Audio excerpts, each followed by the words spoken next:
अस्सलाम वालेकुम। आज हमारे पास एक रेफ्रिजरेंट है जो कि एलजी का रेफ्रिजरेंट है। ये देखें, आप लोग देख सकते हैं, ठीक है। तो इसकी कूलिंग बहुत कम हो चुकी है। ये नीचे वाले खाने के अंदर भी बिल्कुल ही कम, ये देखिए, कूलिंग कर रहा है।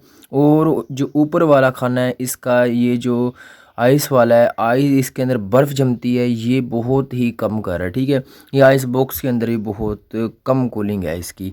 तो आज हमने इसका देखना है कि इसके अंदर क्या प्रॉब्लम है। तो मैं पहले चेक कर चुका हूँ, इसकी गैस का मसला है। इसकी R12 का जो है इसके अंदर कंप्रेसर है और इसकी गैस नहीं मिल रही, ठीक है।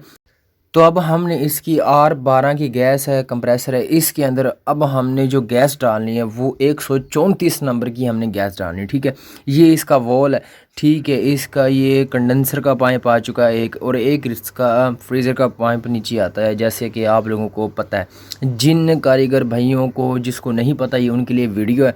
तो मैं आपको इसके अंदर 134 नंबर की गैस डालने का, 112 के कंप्रेसर के अंदर डालने का, 134 नंबर की गैस डालने का तरीका मैं आप लोगों को बताने जा रहा हूँ, ठीक है। आप लोगों ने करना क्या है, ये जो हमारी कैप्री लाइन आ रही है, ये हमारी देखें जो इसके फ़िल्टर के अंदर से गुजर के आ रही है, ये हमारी जा रही है। हमारा सब कुछ इधर ठीक है, फ्यूज़ लगा हुआ है, हर चीज़ ओके है, इसका कोई प्रॉब्लम नहीं। इन्वर्टर फ्रीज़र है, ठीक है। ये यानी कि 1 एम्पेयर भी लेती, तकरीबन 230 वाट पे खड़ी हुई है। ये इसकी आप चिट पढ़ सकते हैं कंप्रेसर की, 220 से 240 वोल्ट आगे आप यानी कि इसकी टैशिंग कर सकते हैं। और ये इसका देखें, मैं आपको ये एलजी की ऊपर वाली भी प्लेट दिखा देता हूँ। ये देख लें, इसका 272 SGR ये इसका मॉडल है, ठीक है। ये सब कुछ इन्होंने लिख दिया नीचे, आप लोग देख सकते हैं। ये जो फ्रीज़र है, इस फ्रीज़र का अब हमने क्या क्या काम करना है, ये हम जल्दी से अपना काम करेंगे। उससे पहले आप हमारे चैनल को सब्सक्राइब कर लें, बेल आइकन के बटन को ज़रूर दबाएं और लाइक करें, और हमारे चैनल की वीडियो आप आगे शेयर किया करें, और मुकम्मल वॉच करेंगे तो इंशाल्लाह आपको पता चल जाएगा कैसे इसका काम होगा। तो ये हमारे पास जो कंप्रेसर है इसका, ये इतना यानी कि हैवी कंप्रेसर नहीं है, इस फ्रीज़र का थोड़ा सा नॉर्मल है। तो है जेनमन, ठीक है। जेनमन का ये मकसद होता है कि ये बिल्कुल ठीक चल रहा है, ओके चलता है, हर चीज़ ओके है।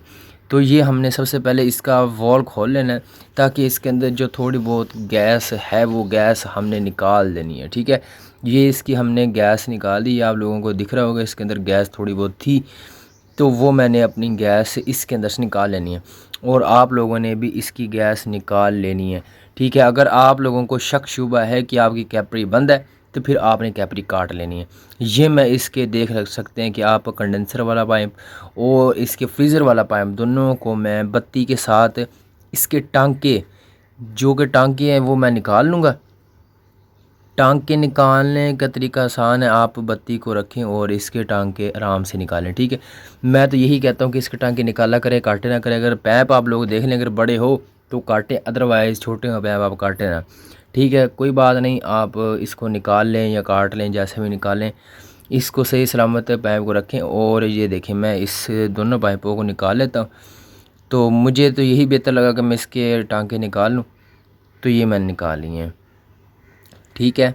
तो अब मैं इसका कंप्रेसर के नट शट वगैरह जो हर चीज़ मैंने खोल ली है, वो भी मैं यानी कि निकाल लेता हूँ बाहर। निकाल के फिर इस कंप्रेसर का जो ऑयल है, वो ऑयल मैंने ना निकाल लेना है, पुराने वाला ऑयल मैंने निकालना है।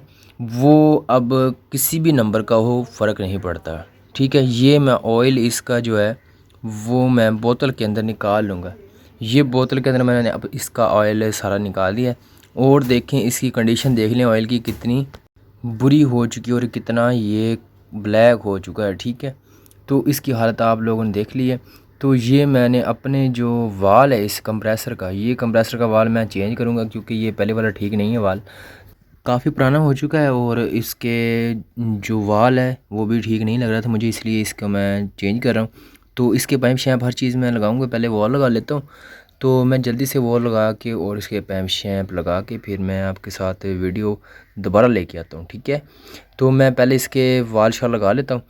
तो इसके वाल लगा के इसकी अच्छी तरह से ब्रेजिंग करके इसके जो बिल्कुल ठीक टांके में लगा लें, ठीक है। अदरवाइज़ आपको समझ ना आए तो आप लोग मुझे व्हाट्सएप नीचे नंबर दिए, इसके ऊपर आप रब्ता कर सकते हैं, ठीक है।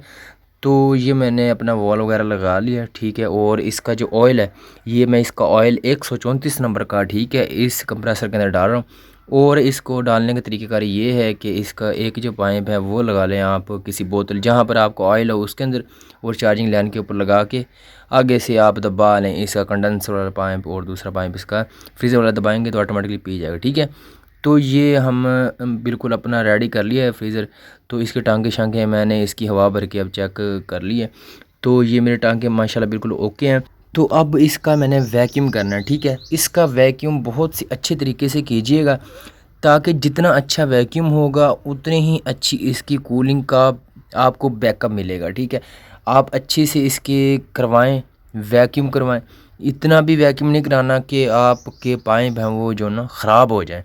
आपने इतना अच्छा वैक्यूम भी नहीं करा देना, सिर्फ अपने हिसाब का, यानी कि 20 मिनट से ज़्यादा 30 मिनट, इससे ज़्यादा आपने वैक्यूम नहीं, कंप्रेसर नहीं लगाना। अगर आपके पास मशीन है फिर आप ज़्यादा से ज़्यादा 15-20 मिनट ऐसे लगा लें, ठीक है।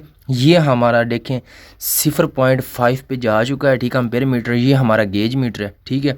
ये 134 नंबर का सिलेंडर है, और हमने इसका जो है देखें 0.5 रख दिया क्योंकि इन्वर्टर फ्रीज़र है, ठीक है। अगर हमारी नॉन इन्वर्टर होती फिर हमने इसको 1 एम्पेयर भी रखना था, 1 एम्पेयर 1 पॉइंट यानी कि 1 2 3 4 जैसे भी बनता है वैसे रखना था। ये हमारा देखें अच्छी कूलिंग कर रहा है, बहुत ही अच्छी। ये इसका बॉक्स आ चुका है, आइस बॉक्स, तो ये हमारा अच्छी कूलिंग कर रहा है, ठीक है।